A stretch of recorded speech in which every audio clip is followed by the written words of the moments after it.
the Daily Ramble podcast. Hello Hammers fans, David Moyes here and you're watching Claret and Booze. Don't forget to like and subscribe. Hello everyone and welcome to Claret and Booze. My name's Nick. This is my Daily Ramble. I hope you're all well. Got a juicy one for you today. And it's, as usual, look, it's a harrowing update.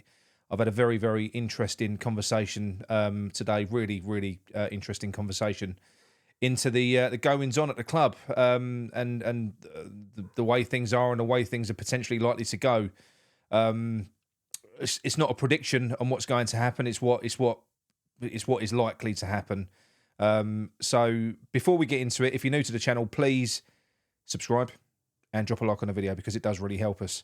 So look, I'm sure you've all heard the news. There's another video that I made yesterday that I slowed on the release because I released that sort of TalkSport appeal, and that was in regards to Kretinsky. And I'm sure you've seen this story peddled around at the moment, which is true. It's true from what we've been told. Kretinsky is absolutely fuming with the way that the club is being run.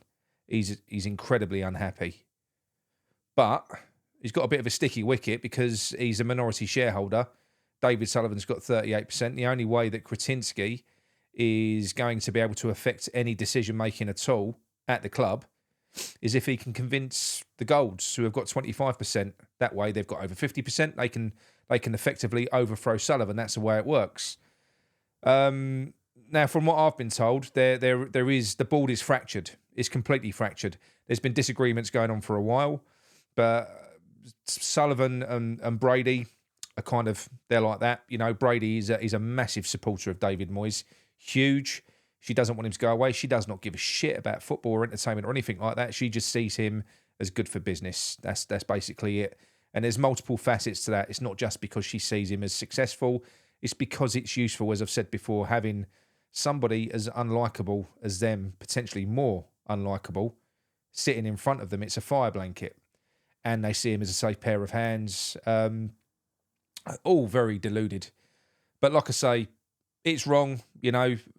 It is completely wrong. The fans, the trouble starting to brew again. We're kind of almost airing back towards the protest days, and we're not far off if things keep on going in the same direction. And having David Moyes there isn't going to save them from that. If this carries on, it's only going to make things worse. If they were to remove David Moyes, a lot of that toxicity would go away. We'd get behind the backup coaching team or whoever they got in place up until the end of the season. But it's bad what's going on at the moment. It's really bad. They were aligned after the, they were semi-aligned, so I've been told, after the cup final. The likes of Kretinsky was in favour of David Moyes moving on. This is the whole reason why we kind of moved towards a director of football model. Now, there's multiple reasons why. Now, we've been through conspiracies on this because we thought to ourselves, there's no way that David Sullivan would ever go out and hire a director of football because it's just not his way. It must be someone else. We was thinking new potential owner, you know, Tim's a plant, this, that, the other. It's not the case. He was probably forced into it to a degree by Kretinsky. Not forced, but kind of, you know, with Declan Rice being sold, they would have wanted to make sure that the money, they had to reinvest that money properly, so they had to go and get a specialist in. Also, David Sullivan had his new girlfriend around about that time, so he was, you know, he wants to sail around the world with bouncy boobs, as we like to say. So it's busy running a football club. He wanted to step back from football operations and get somebody else in that he could pass over to effectively and trust to run that side of it for him. But Sullivan being Sullivan, he can't let go. He can't let go. And that is the reason why Tim Stighton came in. Tim Stighton came in. He was supposed to be the director of football. That was what was supposed to be happening. He was due to be getting full control because it was assumed that David Moyes was going to go. It was assumed that David Moyes was not going to be here. But then he won the trophy, and all of a sudden, that director of football or sporting director role, whatever it was, it got changed. And then Tim's role got reduced. Promises were made that things would change throughout the year. You know, we're going to run with David Moyes into this last year and see how it goes. Blah blah blah blah blah. But yeah, promises were made to Tim. Promises are being broken. what we reported early on was exactly right. So we said when David Moyes, when Tim Steidten first came in, that they didn't get on. They don't like each other. This is exactly true. Tim Steidten is having to do his job with one hand tied behind his back. He can't do it. He's got no authority whatsoever. None. He's got no authority. Tim Steidten is basically a prop. He's a prop at West Ham. That's what he is now. He's got no control over player transfers. He's got no control over everything. David Moyes is culling everything that comes through the door. I've had it put to me again that David Sullivan has tried to fund this January transfer window, as he has for the last two.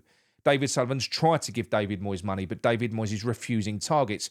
We've already spoken about Wilfried Zaha. That was clarified. Again, it was 100% true.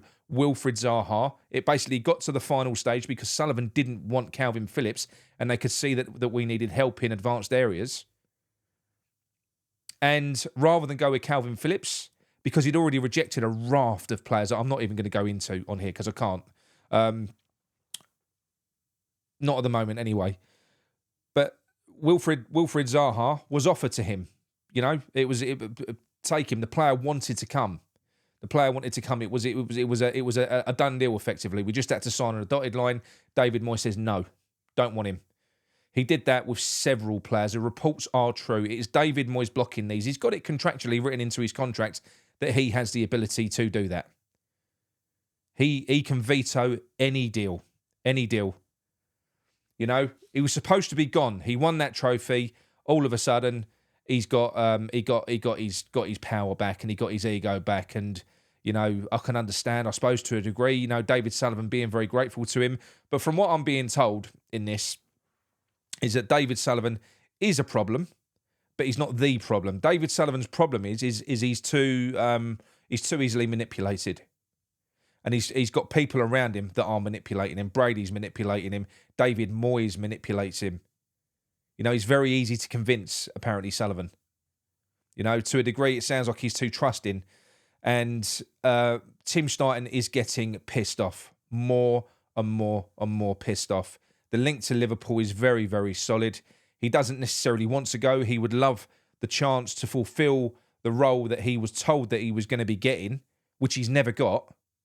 He's never got it. He would love that.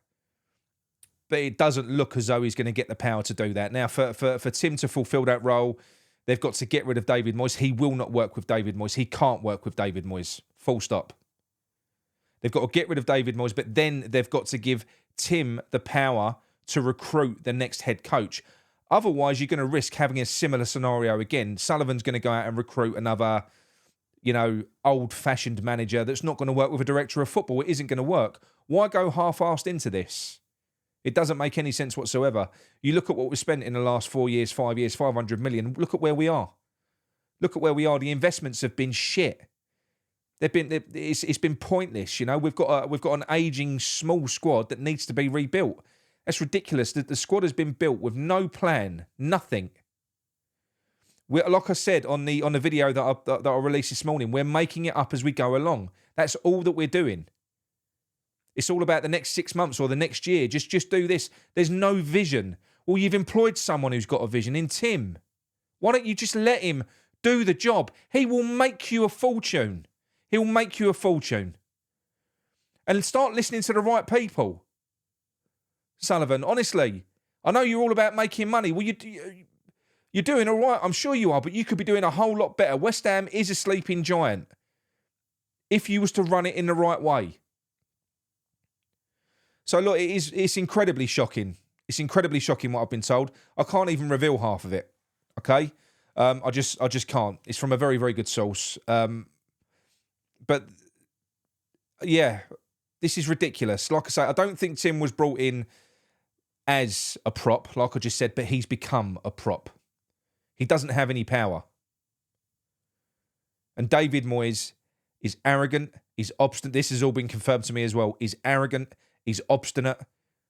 Nobody at that club likes him, apart from, by the sounds of it, David Sullivan and Karen Brady. Playing staff are frustrated. They are. They were last year. We know that. The likes of you know, we had a strong finish to the season in the end. Why do you think that was? We all know that there was a meeting organised by Declan Rice after the Brighton defeat. And from that point on, we started playing different football. Why do you think that was? Do you think David Moyes deployed new tactics? No, he didn't. They just collectively got together and went, no, fuck this. We're just going to go out there and do what we want to do, which is kind of what we need them to do now, but I don't think we've got the characters to implement that. So, yes, very, very shocking indeed. What's going to happen, we don't know. This is all pivoting on David Sullivan. But like I say, he's an impressionable man, and the people around him are not affecting him in the way that we want him affected. He's being manipulated by the sound of it. Just keep your fucking nose out, Brady. Keep your nose out. Yeah. So, like I say, when I can tell you more, I will. I just can't at the moment. Sworn to secrecy. But we'll take it. We'll take it from there. But that's bad enough. That's bad enough. That's the long and short of it. Tim Steidten wants to stay. He's very good at what he does. He will take West Ham to the next level. But to do that, he needs to be given the keys so that he can do that. He needs to be given the tools. And all Sullivan's got to do is just back off. That's it. That's all he's got to do. The worst case scenario is Tim going to Liverpool, us being stuck with Sullivan and Moyes again. Because we're not going to go anywhere. We're not. You know, David Moyes, people call him a dinosaur. He's fucking toothless. He ain't no dinosaur. He's got teeth. He's got teeth to the media and to the fans. He ain't got no teeth on the football pitch, though, is he? He's bollockless on the football pitch. A coward. A coward's game that will never be accepted by West Ham fans on the whole, en masse. We won't. We're not going to accept it. We're on the cusp of things either going magnificently well or terribly, terribly wrong. That's where we are at the moment. And that decision sits in the hands of David Sullivan, ultimately. So, yeah, we're just going to have to wait and see what happens, wait and see how it materialises. But this sitting and waiting and being careful what you wish for, it's not going to wash, Sullivan. You're just going to lose people. You're going to alienate players. You're going to lose a key member of staff.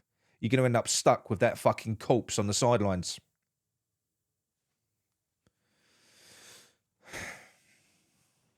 Just make a positive decision for once in your life. Anyway, look, that's it from me. Come on, you ones.